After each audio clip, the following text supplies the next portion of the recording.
തിന്മ അന്തസ്സല്ല, ആപത്താണ്. എൻ്റെ സമുദായത്തിലെ എല്ലാവരും വിട്ടുവീഴ്ച നൽകപ്പെടുന്നവരാണ്. തിന്മ ചെയ്യുകയും എന്നിട്ടത് വെളിപ്പെടുത്തി മേനി നടിക്കുകയും ചെയ്യുന്നവരൊഴികെ എന്ന ഒരു ഹദീസ് വചനം, പ്രവാചകൻ്റെ ഒരു വചനമാണ് ഇവിടെ നമുക്ക് കാണാൻ സാധിക്കുന്നത്. ഓക്കെ. അഥവാ ചിന്തയുടെ വിഷയത്തിലെ വളരെ അഥവാ നമ്മളെല്ലാവരും തെറ്റ് വന്നു പോകുന്നവരാണ്. അതെ, മനുഷ്യന്മാർക്ക് തെറ്റ് വരും. തെറ്റ് സ്വാഭാവികമായിട്ടും അള്ളാഹു താല എന്ത് ചെയ്യും? അത് വെളിപ്പെടുത്തൂല എന്നാണ്, വിട്ടുവീഴ്ച ചെയ്യും. അള്ളാഹു അഫൂവാണ്. അള്ളാഹു താല ഗഫൂറാണ്, ഗഫാറാണ്, ഗോഫിറാണ്. അതെ, പുറത്തു കൊടുക്കും. ഒരാൾക്ക് പുറത്തു കൊടുക്കൂല എന്ന് പറഞ്ഞാൽ അതാരാണ്? തിന്മ ചെയ്തിട്ട് അത് ഇങ്ങനെ പറഞ്ഞു നടക്കുന്ന ആള്, ഞാൻ ഇങ്ങനെ ചെയ്തു ഇങ്ങനെ ചെയ്തു എന്ന് പറഞ്ഞിട്ട് പറഞ്ഞ് നടക്കുന്ന ആള്. നമ്മൾ നല്ല ശ്രദ്ധിക്കണം. എൻ്റെയും നമ്മുടെയൊക്കെ ജീവിതത്തിൽ തെറ്റുകൾ കടന്നു വരും. അത് മറച്ചു വെക്കാൻ നമ്മൾ സ്വന്തമായിട്ട് ഒരാളുടെ മുന്നിലും ഞാനങ്ങനെ ചെയ്തു എനിക്കെന്താ അല്ലേ, ചിലരോട് എന്തായിരിക്കും. ഇപ്പോൾ ഒരു സ്ഥാപനത്തിലാണെങ്കിൽ പിന്നെ അവിടെ നമ്മളിപ്പോൾ ഒരു 4-5 ആൾ കൂടുകയാണെങ്കിൽ കഴിഞ്ഞ മീറ്റിങ്ങിൽ ഞാൻ മാനേജറോട് ഞാൻ മുഖത്ത് നോക്കി വിരലിൽ ചൂണ്ടിയിട്ട് മൂപ്പര എന്ത് ചെയ്തു, അങ്ങനെ പറഞ്ഞു ഇങ്ങനെ പറഞ്ഞു എന്ന് പറയാം. ആ ചെയ്ത തെറ്റ് വീണ്ടും ആവർത്തിക്കാം. അത് ഓർക്കറിയില്ലല്ലോ. അതായത് ഈ കേൾക്കുന്ന ആൾക്കാർ ഏത് മാനസികാവസ്ഥയിലാണ് കേൾക്കണം എന്നുള്ളത് ഓർക്കറിയില്ലല്ലോ. അത് ചെയ്യാൻ എന്ത് ചെയ്യും, അടുത്തത് അയാൾ ചെയ്യാൻ അതെന്ത് ചെയ്യും, കാരണമാവും. ഇനി കുടുംബത്തിലാണെങ്കിൽ സ്വന്തം ഭർത്താവിൻ്റെ ഉമ്മയോട് അതല്ലെങ്കിൽ സ്വന്തം ഭാര്യയോട് ഭർത്താവിനോട് ചെയ്തൊരു വിഷയം മറ്റ് സഹോദരിമാരോട് പറയുന്നത്, അപ്പോൾ തെറ്റ് ചെയ്യുന്നത്, അത് ഒരു ഉദാഹരണങ്ങൾ പറഞ്ഞെന്നുള്ളൂ. കള്ള് കുടിച്ചത് മറ്റുള്ളവരോട് പറയുന്നത്, കട്ടത് മറ്റുള്ളവരുടെ മുന്നിൽ ചെന്ന് ഹീറോയായിട്ട് ഞാൻ അവനെ അടിച്ചു അല്ലെങ്കിൽ ഞാനത് മോഷ്ടിച്ചു എന്ന് പറയുന്നത്. അള്ളാൻ്റെ ഒരു പേരാണ് സത്തീർ. എന്താണ് സത്തീർ? മറച്ചു വെക്കുന്നവൻ. അതെ, അള്ളാൻ്റെ പേരാണ് സത്തീർ. നമ്മൾ പിന്നെ രാവിലത്തെ വൈകുന്നേരത്തും പ്രാർത്ഥനയിലൊരു പ്രാർത്ഥന ഉണ്ടല്ലോ, ഞാൻ പലപ്പോഴും അത് അടിവരയിട്ട് പ്രാർത്ഥിക്കുന്ന ഒരു പ്രാർത്ഥനാ വചകമാണ്.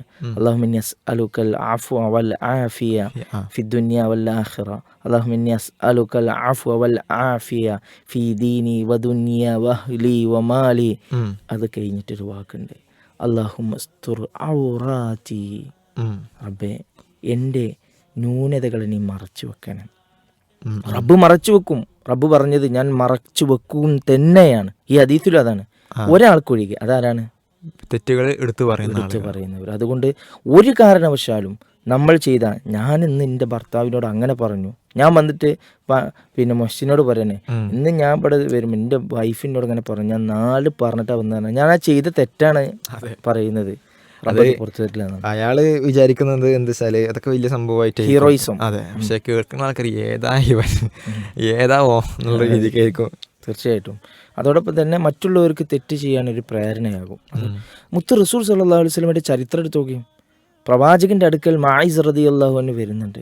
പ്രവാചകൻ്റെ പിന്നിലൂടെ വരുന്നു. പ്രവാചകനെ ഞാൻ വ്യഭിചരിച്ചു, എന്നിൽ എന്ത് ചെയ്യണം, ആ പ്രതിക്രിയ നടപ്പിലാക്കണം, എന്നിൽ എന്ത് ചെയ്യണം, പിന്നെ ആ ശിക്ഷ നടപ്പിലാക്കണം എന്നാണ് പറഞ്ഞത്. അപ്പോൾ റസൂൽ മുഖം തിരിച്ചു, പിന്നിലൂടെ ചെന്നു. റസൂൽ മുഖം തിരിച്ചു, ബാക്കിലൂടെ സൈഡിലൂടെ ചെന്നു. റസൂൽ ഒഴിവാക്കാനാണ് ശ്രമിച്ചത് അല്ലേ. ഒരു കുട്ടിയുമായിട്ട് വന്നിട്ട് സംഭവമുണ്ട്. ഈ മായിസ് റളിയല്ലാഹുവിൻ്റെ വിഷയത്തിൽ തന്നെ ആ മായിസ് റളിയല്ലാഹുവിനെ പറഞ്ഞയച്ച ആളോട് പറയുന്നുണ്ട്, നിനക്കതൊന്ന് മറച്ചു വെച്ചുകൂടായിരുന്നില്ലേ, നിനക്കൊന്ന് ക്ഷമിച്ചിടായിരുന്നില്ല.